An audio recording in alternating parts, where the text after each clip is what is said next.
Hello everyone, मैं प्रीति कोठारी एक और नए वीडियो के साथ। और आज हम बात करेंगे केवीएस टीजीटी मैथ्स का प्रैक्टिस सेट नंबर 12 है। इसमें हम अर्थमेटिक प्रोग्रेशन से रिलेटेड क्वेश्चंस करेंगे। ठीक है, थोड़ा सा एक्सप्लेनेशन होगा और उसके बाद 10 क्वेश्चंस होंगे।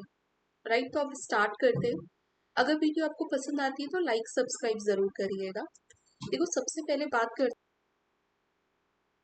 सबसे पहले बात करेंगे सीक्वेंस की। सीक्वेंस का मतलब क्या होता है, अगर मैं आपको जनरली बताऊं तो देखो, अगर आप किसी वॉल को भी फॉर्म कर रहे हैं तो आपको पता होगा, आपको जो ब्रिक्स हैं उसको एक सर्टेन पैटर्न पे लगानी पड़ेगी। अगर आप बिल्कुल ब्रिक्स को सर्टेन पैटर्न पे नहीं लगाएंगे तो वो वॉल फॉर्म ही नहीं होगी, है ना। तो इसी तरीके से अगर आप नंबर को एक डेफिनेट ऑर्डर में लिख रहे हैं, ठीक है, सिर्फ ऑर्डर कह रही हूँ मैं, उसको एक प्रॉपर ऑर्डर में लिख रहे हैं और तो वो आपका सीक्वेंस होगा। जैसे यहाँ पे देखो, आप यहाँ पे हमने क्या किया है, यहाँ लिखा है 1 10 12 13 ऐसे करके लिखा है। तो आपको दिख रहा होगा कि नंबर्स को हमने कैसे लिखा है, इंक्रीजिंग ऑर्डर में लिखा है, रैंडमली नंबर्स को इंक्रीजिंग ऑर्डर में जस्ट। तो ये सीक्वेंस हो गया। अब सेकंड देखते हैं हम प्रोग्रेशन। प्रोग्रेशन का मतलब क्या होता है, अगर आपने उसी सीक्वेंस में हर एक टर्म के बीच में कोई प्रॉपर एक पर्टिकुलर रिलेशन है, अगर सपोज है, ठीक है, सीक्वेंस तो है ही है। अब उस सीक्वेंस में उन्होंने क्या किया, कोई एक एक रूल डाल दिया, एक पैटर्न डाल दिया, टर्म्स के बीच में एक डेफिनेट रिलेशन डाल दिया। ठीक है, टर्म्स के बीच में अगर वो कोई रिलेशन डाल रहे हैं तो वो आपका प्रोग्रेशन कहलाएगा। ठीक है, whose term always follows certain patterns. देखो, वो सीक्वेंस ही है। सबसे पहले तो सीक्वेंस होना जरूरी है, मतलब उनके टर्म के बीच में एक ऑर्डर होना जरूरी है, डेफिनेट ऑर्डर होना जरूरी है। अगर किसी भी नंबर्स के बीच में डेफिनेट ऑर्डर है तो हम उसको सीक्वेंस कहते थे कि हाँ, इसने एक डेफिनेट ऑर्डर में लिखे गए ये नंबर्स हैं। अब वो सीक्वेंस में अगर हर टर्म्स के बीच में अगर आपका प्रॉपर एक कोई पैटर्न दिख रहा है, आपको हर टर्म्स के बीच में बात करें, ठीक है, तो अगर ये सेम पैटर्न दिख रहा हो, वो आपका प्रोग्रेशन होता है। सॉरी। अब देखो, इसमें इसीलिए हम कहते हैं कि सारे प्रोग्रेशन तो सीक्वेंस होंगे होंगे, लेकिन सारे सीक्वेंस प्रोग्रेशन नहीं होंगे। जैसे इससे पहले भी हमने बताया, ये प्रोग्रेशन नहीं है, क्योंकि इन दो में कोई अलग रिलेशन है, इन दो में कोई अलग है, इन दो में कोई अलग है। तो वो कह रहा है हर एक टर्म के बीच में अगर सेम ये कोई पैटर्न शो करे, सारे टर्म्स आपस में कोई पैटर्न शो करें, तो वो आपका प्रोग्रेशन हो। ठीक है, अब बात करते हैं अर्थमेटिक प्रोग्रेशन की। तो देखो, प्रोग्रेशन समझ में आया कि टर्म्स के बीच में एक रिलेशन होता है, तो वो प्रोग्रेशन है। अब अगर टर्म्स के बीच में ये रिलेशन हो कि इन दो टर्म्स का जो डिफरेंस है, अगर वो कांस्टेंट है, मतलब अगर ये D1 है, इनका डिफरेंस जो है वो D2 है, इसके बाद भी जो टर्म्स है वो सब D3 D4 आए और ये बराबर है, मतलब ये सब D ही आ रहे हैं, कॉमन डिफरेंस आ रहा है सब में।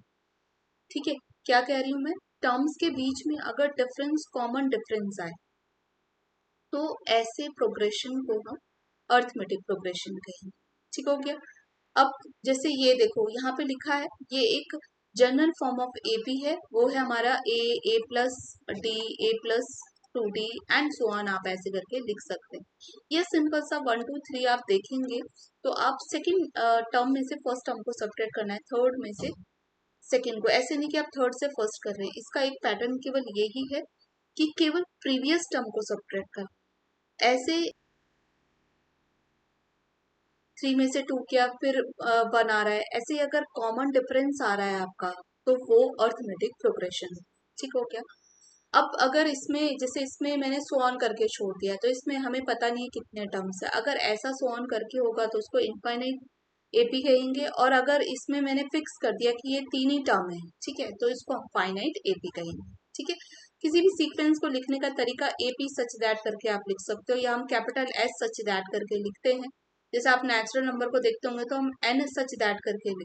ठीक है, अब देखो, नेक्स्ट आता है nth term of an AP, इसी एपी का, जिसमें कि A1 comma A2 comma A3 comma A4 ऐसे ऐसे बहुत सारे टर्म है, AN तक है। ठीक है, इसका एक पहला टर्म में A लिख देती हूँ, ऐसे ऐसे करके इसमें बहुत सारे टर्म है, AN टर्म तक है, पहला वाला A लिख देते हैं क्योंकि यहाँ हमने A लिखा हुआ है ना।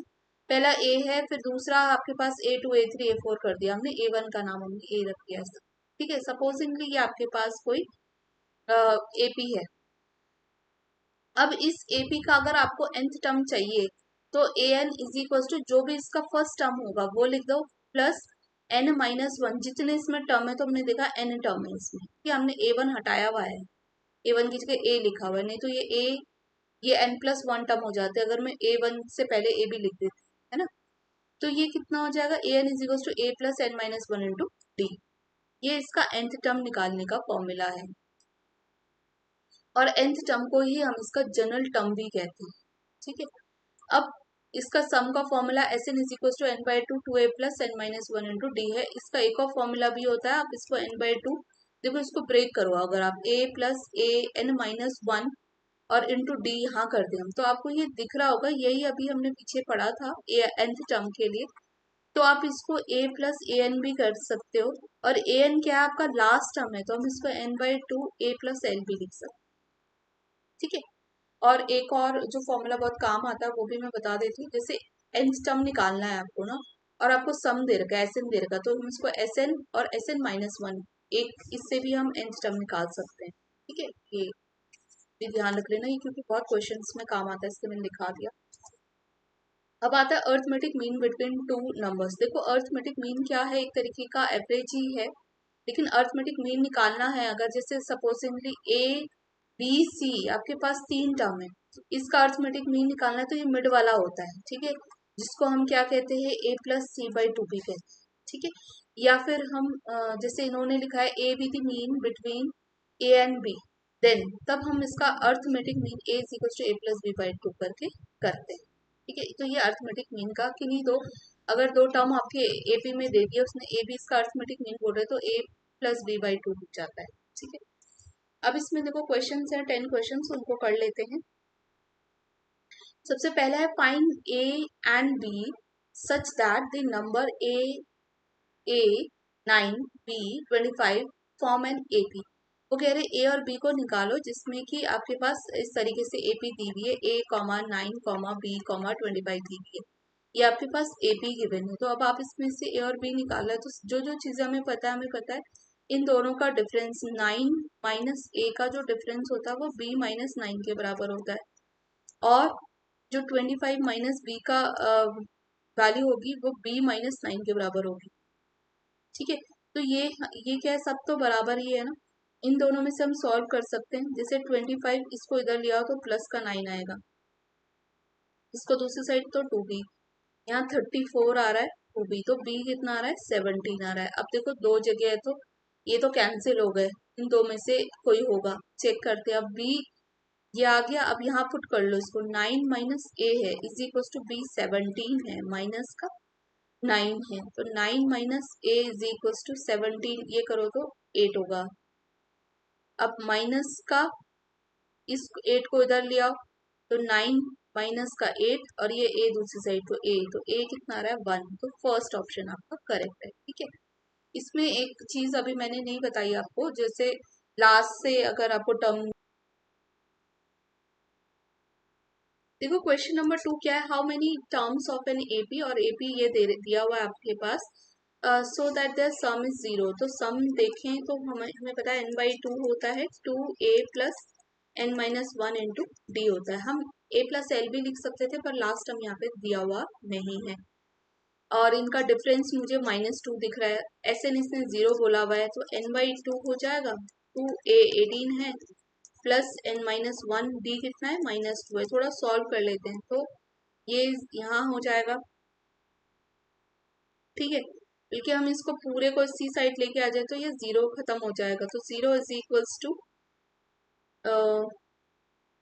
ठीक है, 0 के अब इज इक्वल्स टू यहाँ कर लो, 18 दूनी 36 माइनस का 2n प्लस का 2, थोड़ा और सॉल्व कर लो तो ये हो जाएगा 38 माइनस का 2n, तो 2n इज इक्वल्स टू 38 आ रहा है, और n कितना आ रहा है 19 आ रहा है। तो देखो नेक्स्ट क्वेश्चन है, question number 3, what is the common difference of an AP in which and this is given, right. तो हमें एक चीज मैंने आपको जनरल एपी के लिए बताया था, ए प्लस डी और a+2d, ऐसे हम कर रहे थे सो ऑन करके, ये फर्स्ट टर्म है, ये सेकंड टर्म है, थर्ड है। अब देखो थर्ड में 2d आया, तो 21th टर्म में क्या आएगा, a प्लस 20d आएगा, माइनस ब्रैकेट लगाओ, a प्लस का 6d आएगा इज इक्वल टू 84। अब इसमें देखो, इसको और एक्सपेंड कर देते हम, तो ये कितना आएगा, a माइनस का 6d इज इक्वल टू 84 आएगा। a से a कैंसिल, तो अब इन दोनों में देखो क्या हो जाएगा, 14d इज इक्वल टू 84, तो d इज इक्वल टू 84/14। अब ये देखो कि ये कब होता है, 8 टाइम्स होता है मुझे जहां तक लगता है। कितने टाइम्स होता है ये, 14 6 जा, हाँ सॉरी 14 6 जा होगा, 14 6 जा आपका डी फर्स्ट ऑप्शन करेक्ट हो जाएगा। नेक्स्ट देखते हैं, for what value of K will and this is given are the consecutive term of an AP. AP की होने के लिए के का मान कितना होना चाहिए, तो हमें बस एक ही चीज पता है एपी में कि डिफरेंस देखते हैं हम। ये k प्लस 9 है, कॉमा 2k माइनस का 1 है, एपी सच दैट, ठीक है, और 2k प्लस 7 है। तो हमें क्या करना होगा, again difference k 2k minus 1 में सब्ट्रैक्ट करना होगा k प्लस 9 को, ये बराबर होगा 2k प्लस 7 माइनस सब्ट्रैक्ट करना होगा 2k माइनस 1 को, प्रीवियस टर्म को सब्ट्रैक्ट करते रहेंगे। 2k माइनस 1 माइनस का k माइनस का 9 is equal to 2k plus का 7 माइनस का 2k प्लस का 1, 2k से 2k कैंसिल हो रहा है, ठीक है, यहाँ एक k बच रहा है, माइनस माइनस का 10 हो रहा है, ये 7 और 1 8 हो रहा है, तो k 18 आ रहा है हमारा, तो k की वैल्यू 18 होगी। नेक्स्ट है the nth term of an ab is 3n plus 2, find its 10th term. nth term of an ab मतलब an is equal to 3n plus 2 दे रखा है उसने, ठीक है, तो a10 कितना होगा, 3 इंटू 10 प्लस 2 ही होगा, 32, आसान था है ना, फर्स्ट ऑप्शन करेक्ट होगा। नेक्स्ट 6 देखते हैं, find the sum of the first 25 terms of an ab, first 25 terms whose nth term is given this, ठीक है, अब इसका nth टर्म दे दिया इन्होंने, और वो कह रहे हैं कि इसका आपको फर्स्ट 25 टर्म्स की का सम निकालना है, तो हम क्या कर सकते हैं, इसमें कुछ टर्म तो निकालना पड़ेगा ना, तो ये है, फर्स्ट टर्म निकाल दो पहले, इसका कितना हो जाएगा, 2 माइनस का 3, तो ये आ रहा है माइनस का 1, t2 निकाल दो, 2 माइनस का 3 इंटू 2, तो 2 माइनस का 6 विच इज इक्वल टू -4, t3 निकाल दो, 2 माइनस का 3, 2 माइनस का 3 इंटू 3, तो 3 3 जा 9 में से 9 में से 2 गया, -7 हो जाएगा, ठीक है। ऐसे ही हमारा, अब हमें उन्होंने कितना कहा, फर्स्ट 25 टर्म्स, तो हमें 25 भी निकाल देते हैं, उसके बाद 25 टर्म कितना होगा, 2 माइनस 25th टर्म 3 इंटू 25, तो जगह 2 माइनस का 75 which is equal to minus का 73। तो जो मेरे पास फाइनल एपी आई है, एपी मेरे पास कितनी आई, -1 -4 -7 और सो ऑन माइनस का 73 आ रही है, ठीक है। आप देख रहे होंगे, मैं अगर इसमें कितना सब्ट्रैक्ट कर लूँ, -4 में से मुझे माइनस माइनस 1 करना है, ठीक है, तो माइनस का 4 प्लस का 1 विच इज इक्वल टू -3 के बराबर होगा, तो इनका सबका गैप -3 आएगा, d -3 आया। अब ये हमसे सम पूछ रहे थे, S n is equals to, अब हम ये कर सकते हैं, n/2 कितने टर्म्स हैं वो हमें मिल जाएगा, a प्लस लास्ट टर्म भी हमारे पास है, तो S n is equals to, ये S25 is equals to 25/2, first term is -1, last term is minus का 73, तो विच इज इक्वल्स टू, हम लिखेंगे 25/2, और यहाँ कितना आ जाएगा, माइनस का 74 हो जाएगा, ये कैंसिल हो रहा है, 2 3 6 2 7 14, which is equal to 25 into minus का 37, ठीक है।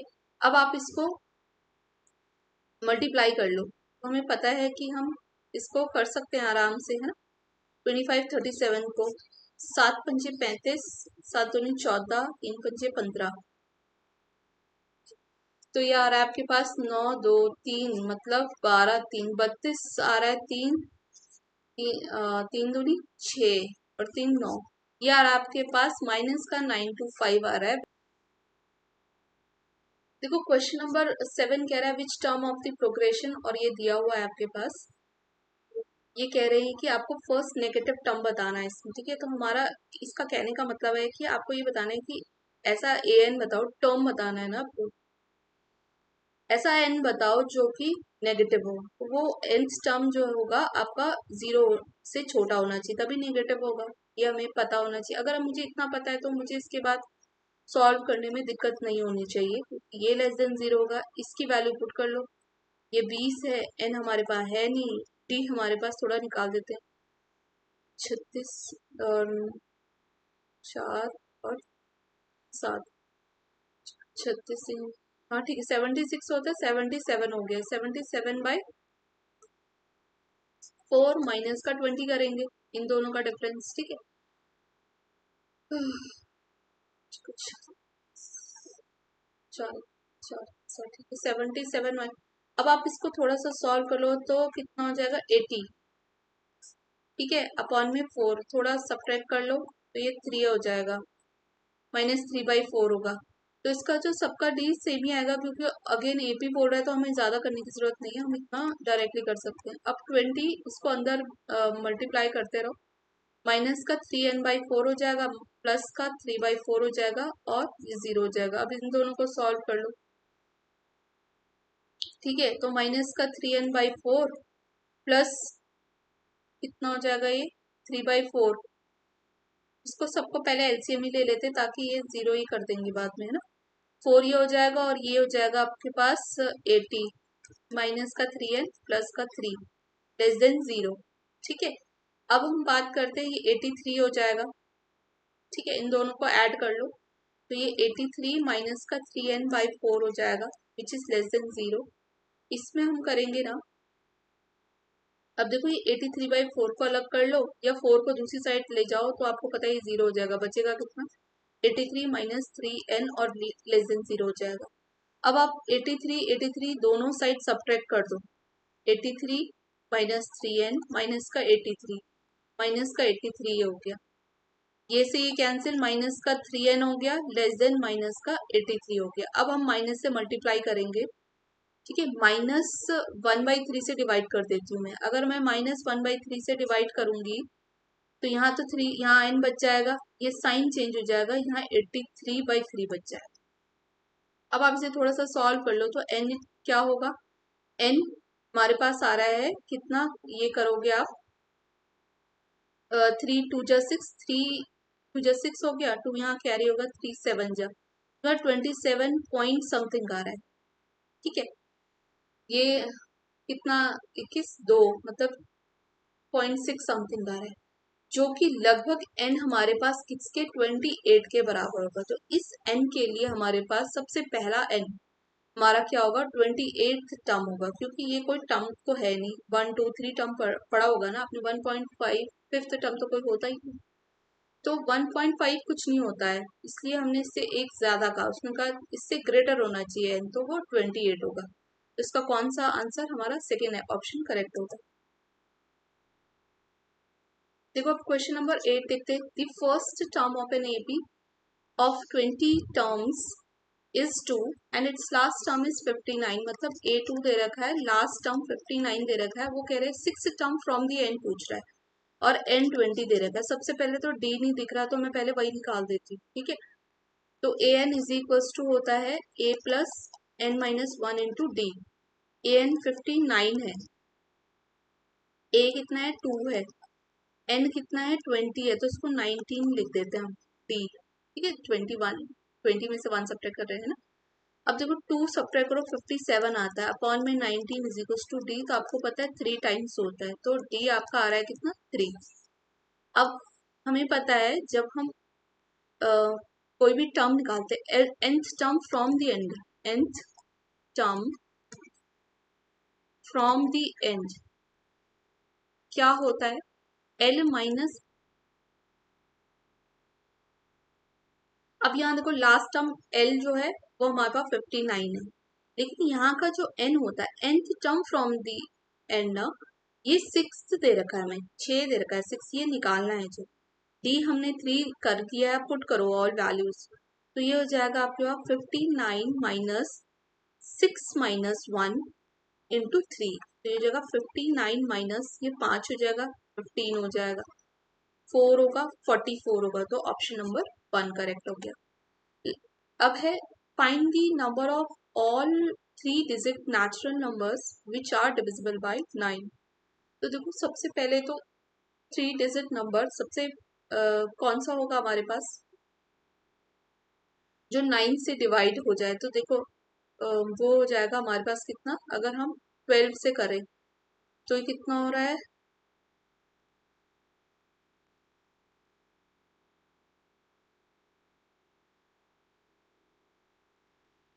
सबसे पहला नंबर क्या होगा हमारे पास, वो हमें खुद से निकालना पड़ेगा, तो वो हमारे पास है 108 होता है सबसे पहला।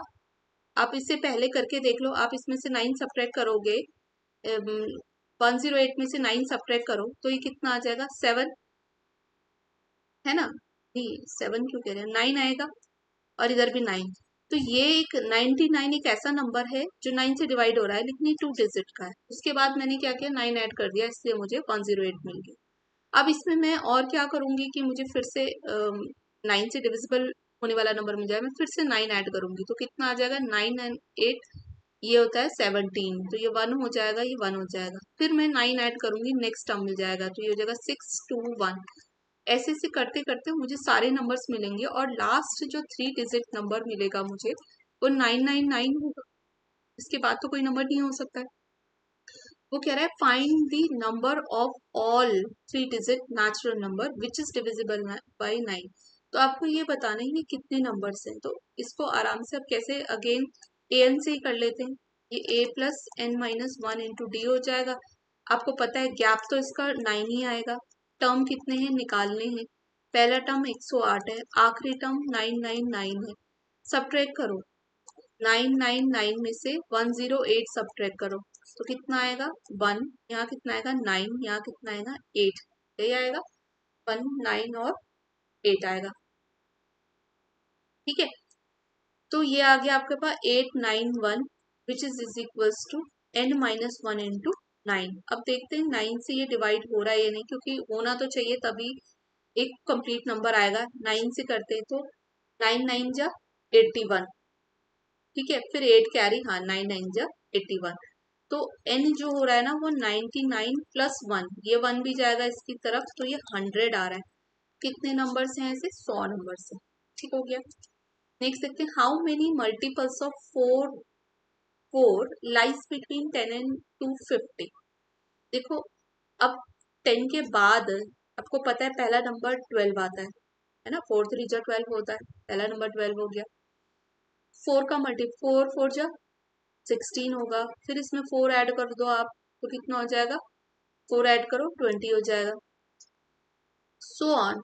अब इसको तो हम 4 से डिवाइड कर देते हैं तो हमें पता चल जाएगा कौन सा नंबर है। 4